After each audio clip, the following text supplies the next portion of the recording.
கர்த்தருடைய பரிசுத்த நாமத்திற்கு மகிமை உண்டாவதாக.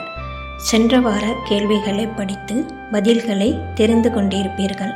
அதுபோல் இந்த வாரமும் 3 புதிய கேள்விகள் முதலில் தமிழிலும் ஆங்கிலத்திலும் பதிவிடப்பட்டுள்ளன. அதைத் தொடர்ந்து கடந்த வார கேள்விகளுக்கான சரியான பதில்கள் பதிவிடப்பட்டுள்ளன. நாம் இப்போது கேள்விகளை பார்க்கலாம். கேள்வி 1.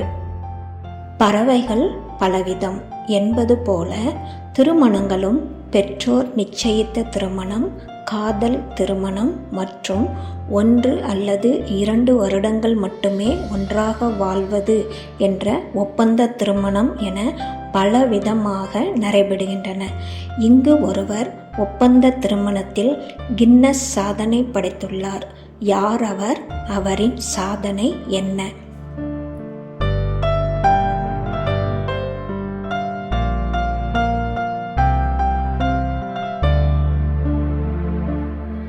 கேள்வி 2. குழந்தைகளின் இன்றைய கிறுக்கல்கள் நாளைய ஓவியம் என்பார்கள். நம்மால் புரிந்து கொள்ள முடியாத மருத்துவரின் கிறுக்கலான கையெழுத்தை மருந்து கடைக்காரரால் மட்டும் புரிந்து கொள்ள முடிகிறது. இதில் ஆச்சரியமில்லை.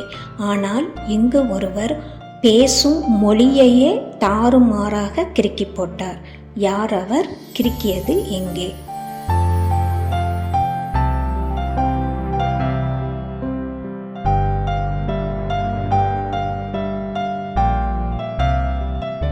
கேள்வி 3.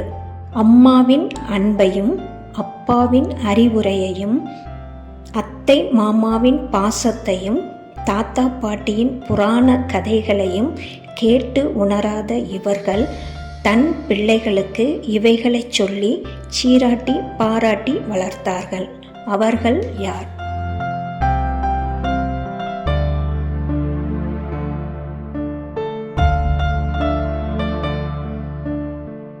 கடந்த வார கேள்விகளுக்கான பதில்கள். 1. நோவா கொப்பேர் மரத்தால் செய்யப்பட்ட பேழை. 2. கோலியாத் தாவீது. 3. ஆதாம் ஏவாள் அத்தி இலைகளால் தைத்த அரைக்கச்சைகள்.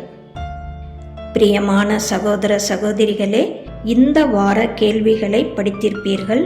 இதற்கான சரியான பதில்களையும் உங்கள் கருத்துக்களையும் கமெண்டில் பதிவிடுங்கள். நன்றி. கிறிஸ்துவே உமக்கே மகிமை உண்டாவதாக. ஆமேன்.